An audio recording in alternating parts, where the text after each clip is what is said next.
scared people out there, and humour doesn't exist in tea. Yeah. I was push on. Oh, there you go. Don't worry. My best videos on TikTok are ones that I've just done off the cuff, that I've just thought, this might be funny, and I've just recorded it and posted it, and that's it. So you're constantly threatened by the skip. Like, how do you prevent against that? The second your video starts, you need a powerful hook.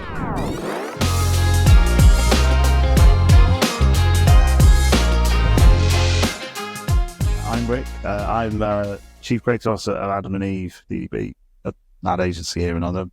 Nice. I'm Soph. I'm a writer, author and comedian. Okay, you win.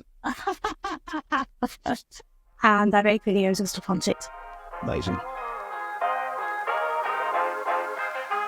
When you have got this platform and you're going out and striving to be as funny as possible, and how do you stay on the right side of it? Because there is definitely a wrong side of it,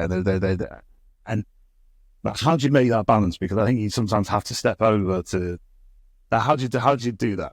Yeah, it's a good question. I think for me, on making videos on TikTok, it's really important to know your audience, because I know that a lot of creators have the sort of niche on TikTok, and they will make content that will appeal to their audience. Yeah. So when they're considering things like brands and humour and all of that, for me, the first thing to consider is, are my audience going to like this? Are my audience going to buy into this? Yeah. And I think it's just important to stay considerate and sensitive. And obviously there's lines with humour. It is subjective also. So I just try and ensure that I uphold my values on being politically correct and things like that. And I think you can be funny without having to cross lines. Because when you're talking about respectful and considerate, and humour, historically, that's been the fuel. It's not being considerate and it's not being respectful. There's fueled some of the comedies, some of the funniest things and it's interesting. You look at humour from the past, and some things really stand the test of time, and then some things really, really don't. And it's really interesting that sort of, because you would think that humour should be kind of timeless, but it's not. And I think it's really it's really interesting that looking back, and I look back at certain ads that have been made that you thought were once funny, and they're really problematic now. Yeah. And you feel a bit guilty for having laughed at that, and so it's a really thorny issue, humour, and it's really interesting what you just said about.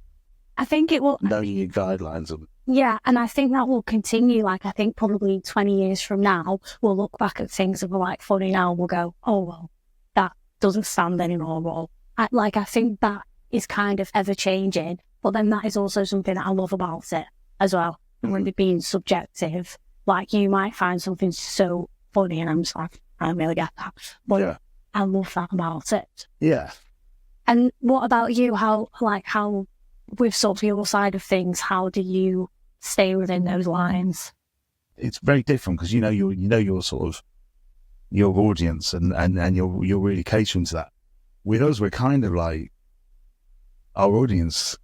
We do demographics and but it can be from there to there, and then also you're in the brands are in the firing line because they're tall poppies. So if a brand gets something wrong, the way the world is now, you will be told, and you will be told really quickly, and you will have things that you don't know where they come from. And so I've got, through years of working on that quite high profile accounts, I've become quite sort of spider sensey about what will and where and then sometimes something will just hit you left field and you're like, whoa, I never expected that. But you can't go into a piece of work thinking about it. You've got to go into a piece of work going, okay, we've got Twix as an account. Okay, what do we do with that? Mm-hmm. And how can we make that funny? And so you do start off by going wide, and it's not just me that there's a whole department full of way funnier people than I am, and there's what better place to sit on the sofa. But so you see loads of stuff, and then you assess stuff like that. So it's we have the sort of riches of having a lot of stuff to choose from. Yeah. It's not just me sitting down going, I have to be funny, which is I can imagine is terrifying. So sometimes you get it bang on, and then other times you miss the mark, and like your audience didn't like it. And do they let you know? Oh yeah. And they'll forgive you or not? Yeah, they do forgive you. They're more not vocal, and that's how you know.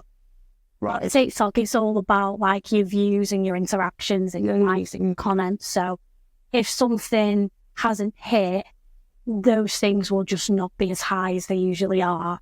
And it is massive pressure, especially when you've worked with a brand, you've come up with an idea, they like the idea, you like the idea.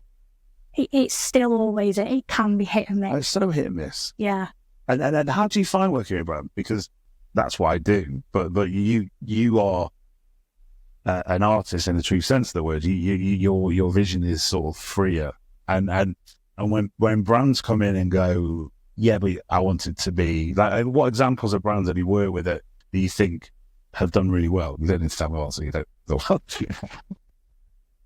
I'll have to check my phone. Yes. I've done a lot of stuff with TikTok. Yeah. TikTok on TikTok, which was around sort of Pride Month. Yeah. And my account, my audience is a very LGBTQ plus audience. Right. So, the content that I've done with TikTok around Pride Month has always done really, really well. Yeah. I have got a cat, who is my world. So when I do sort of cat products, they do really, really well. And it's said within like the gay community that like everyone has cats. Right. So that is quite like a niche thing. So I get a lot of cat companies that want to send me like litter, and I'm like, yeah, Okay. I can do something with that. You've got a whole load of cat things back in the Okay, We'll talk about that until you can help me up. It's funny because I find that, again, because my content is quite specific, Yeah. and my audience is quite specific, Yeah. the kind of brands and things like that I get, I like to make sure before I go ahead and like create a brief for them that it aligns with the general feel of my page and what Yeah. audience are going to like. Whereas probably for you, it's a bit more widespread. It definitely is. I mean, what I love about that is first and foremost, your authenticity is the most important thing. Yeah. Because A, that's your brand, and B, that's why those companies are with you. So it's a different thing. Well, for us, it's first and foremost it's the brand, and we have to create that authenticity for the brand. We have to create that tone of voice for the brand. We have to how do they show up? How do they? And a lot of the time, it's how do they reply on social? How we do the whole sort of gamut of stuff. But they're coming to us for their own tone of voice. And the difference is they're coming to you for your tone of voice, but in affiliation with their brand. I mean, it's really interesting looking at the two things from sort of different aspects. And I mean, it's really, I find it hard from our end, because creators are creatives and creators. And I think the ongoing sort of grumble in creative departments is, oh, they wouldn't let me do this, they wouldn't let me do that. And sometimes they don't, and sometimes they do. And sometimes you get clients who are very prescriptive and trying to write humour whilst having to say the brand in the first second and the this and the this. And the it's really, really hard. And then sometimes they're just going mad. And I don't know which one's worse, because then giving you a really specific brief, or just going, what are you doing? You're like, okay, but it's interesting. I look towards America. I don't know. I mean, I don't think American comedic commercial advertising.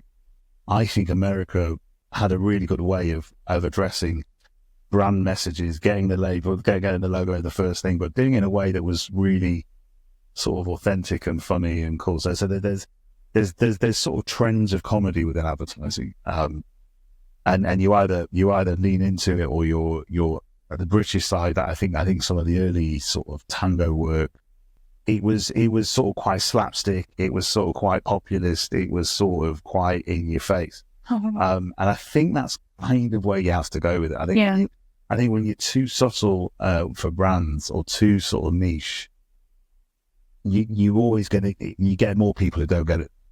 As it's not memorable either. It's not as memorable. Yeah, I agree with that. And it's interesting the use of humour in terms of it's having a bit of a renaissance, because the whole industry had a bit of a swing towards being purposeful, and every brand had to have a purpose, and why do you exist in this world to make this world a better place? And we've seen this real trend for that over the last sort of 10 years. And then now we're seeing a complete and utter trend going the other way, because if you're pot noodle, you're not saving the world. You don't have a higher purpose other than being cheap and great for hangovers and a bit rubbish. You know what I mean? Like a bit, but in a really good way. So I think we're, as an advertising industry, we have these tends to sway. It's all this or it's all that. And I think at the moment we're sort of regulating a bit, because everybody goes, well, where's the funny? Yeah. And the ads we grew up with were funny or they were beautiful, and now it all just seems a little bit beige. Yeah. And because because people are worried. Yeah. And marketeers get called out now. Like brands like Pepsi, if you do something wrong, you will be hauled across the coals. So there's a lot of scared people out there, and humour doesn't exist in fear. Yeah. I was push on. Oh, there you go.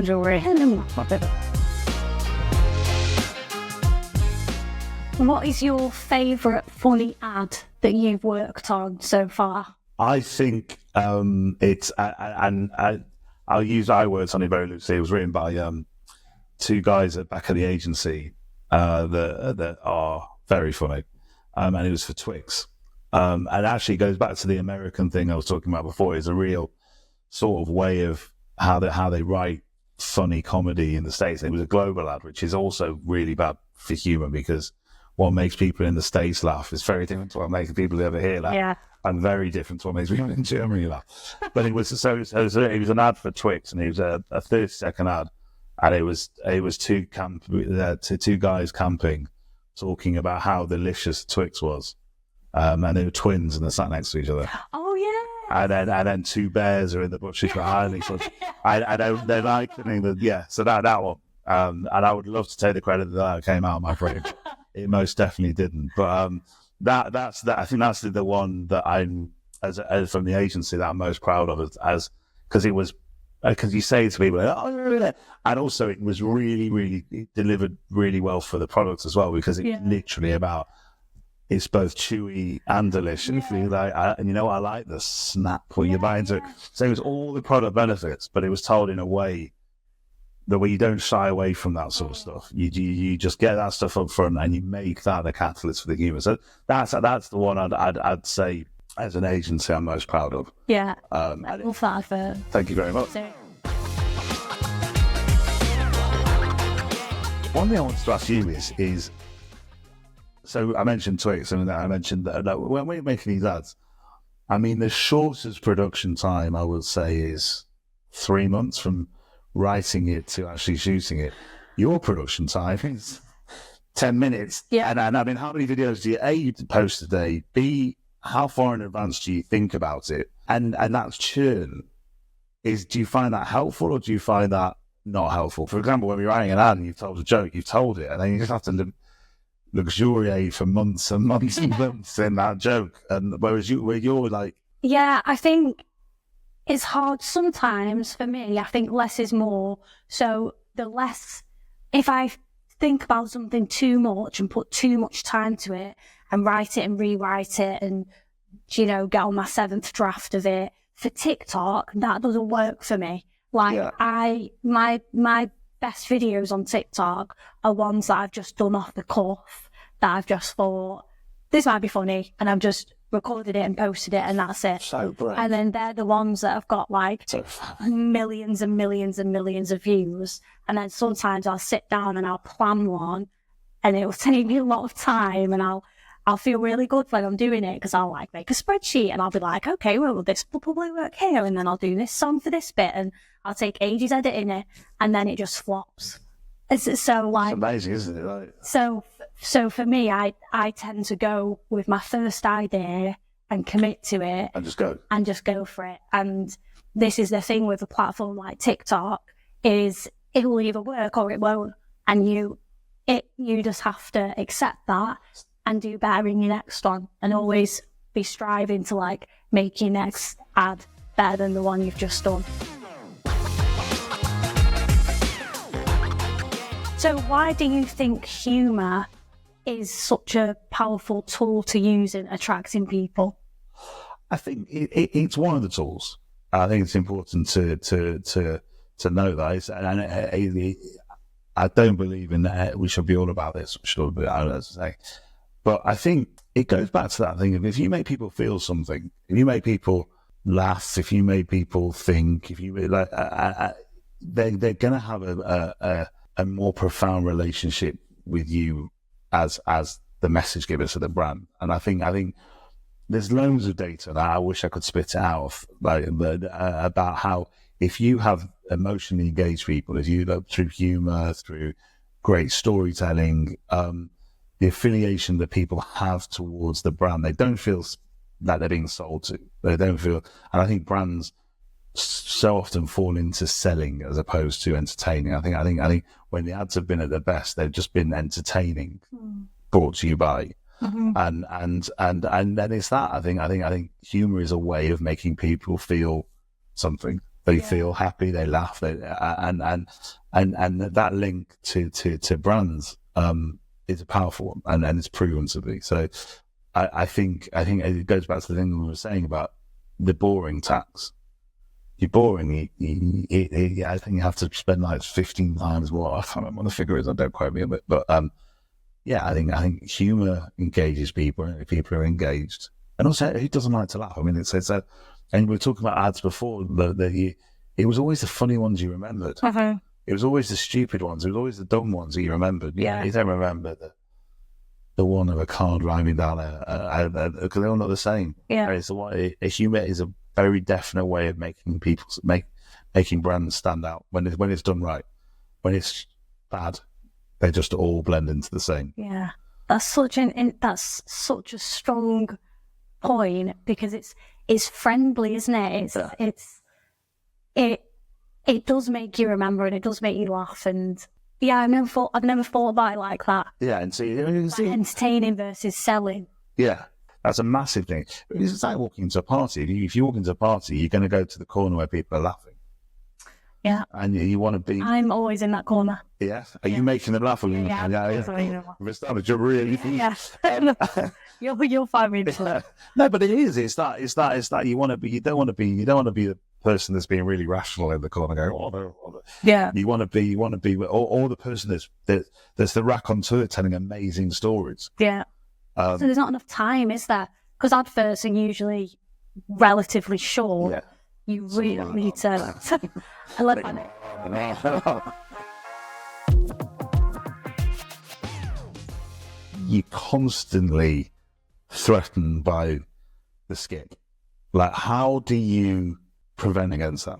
I don't know, using humour to prevent against that. And I know the answer will be like, we'll just be funny and nobody will skip. But like, what do you do? Well, like, do you have things with it? Do you have tools that you use to kind of be unskippable? I think you mentioned it earlier about saying the brand name in like the first 5 seconds or something. I think the first 5 seconds on TikTok is paramount to whether that's going to be a successful video or not. So really, the second your video starts, you need a powerful hook. And what a lot of people do is, let's say we've got a video that's a minute long, and 45 seconds in is the best part of that video, is the reveal. Yeah. Then you put a tiny clip of that 45 seconds at the very beginning, to show them like what's coming. So you need to make them. Does that not give the gag away?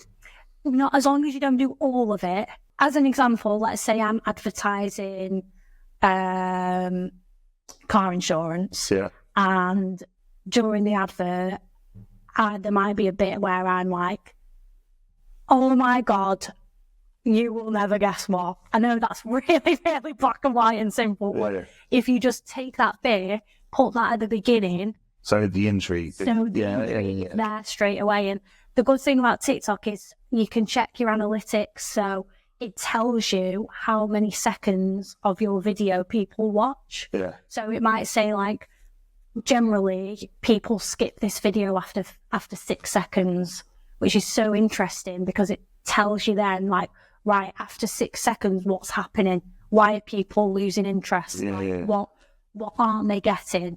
So then it kind of helps you when you do your next video. I need to make this.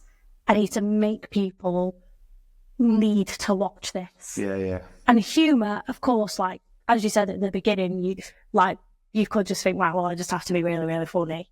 But that's an easy answer. Yeah. And you have to, it's a bit more technical. You have to get them to watch. You have to get them to want to know what happens in this video. Why do they want to watch it? Where's the funniest bit? Okay, so it's quick fire question time. Okay. I will go first. Oh, this is quite cute, actually. Okay. Favourite place to be and why? There's the obvious. I travel a lot, and when I'm not travelling, like I get home and I'm like, "Fuck that," and I just, with everything, my family, everyone around me, just sort of sat on my head, and that's the obvious. But aside from that, I don't know. I kind of like just sitting around watching people. Like I kind of like, people make me laugh, and I do that. No, you just do that thing of like, you look, well, what are they up to? Like that. So I kind of like doing that whenever. Yeah, but people watching can be wherever. Nice. But just not doing much. What about you? I like to be on the beach, somewhere hot, preferably like Greece. Yeah. I love to be on the beach. I love the beach so, so much. But apart from the beach, literally my house. Yeah. Like, I like to be in my bed. That's my favourite place to be. Yeah. So those answers weren't particularly revelation. We just sit down. I like to be home. This has got them. What skill do you wish you had and why? I really wish I could speak multiple languages. Why? For obvious reasons. Yeah. It's helpful. Yeah. I'd also love to be able to just meet someone and talk to them in their language. I'd also love to be able to play like every instrument. Yeah, that's going to be mine. Because I know a specific instrument. I just want to be one of those people. There's a piano over there. Yeah, so. But yeah, it's skill. You can do it all. Yeah. Duolingo. We could do that though if we really put time into it. Yeah. Do it. Take a long time. Not necessarily. Just do one language at a time. Yeah. One instrument at a time. Just try and not do it all. I think mine is. I think I like. It's interesting. Go back to the conversation we're having. Just being sort of like a bit more like, and not overthinking things. I've got a tendency to drive myself mad. Like when you've got something, you're like, oh, I wish I was a little bit more quick. Yeah. Sometimes I am possibly too quick in things, but just sometimes you overthink things. And I also like to play an instrument. Yeah. And sing. But I don't want to be one of those people that sings. You know, when you get people and they're just sort of singing, hoping that people notice them. I won't be that person. No, that's me. Can you sing? Yeah, a little bit. Do you sing? Do you do that thing? And people are just like, and then no one notices them, and they just sing a little bit louder about hope. And I'm like, oh, sorry. Yeah. Oh, do you know this voice? No. I'm terrible singer. That. I would never do that. But I'd love to be able to properly sing. Yeah, and belt. Yeah. How? Yeah, every so often, just surprise people. Yeah.